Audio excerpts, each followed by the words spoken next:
Oh, eto pa.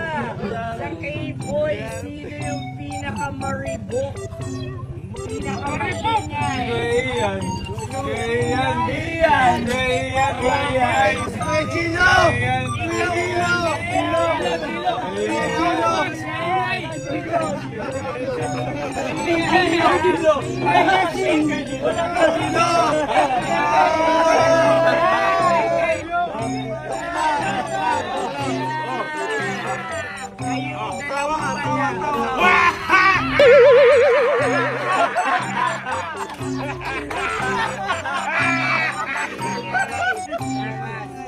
Dr. Love ang isa sa mga scout. Yes!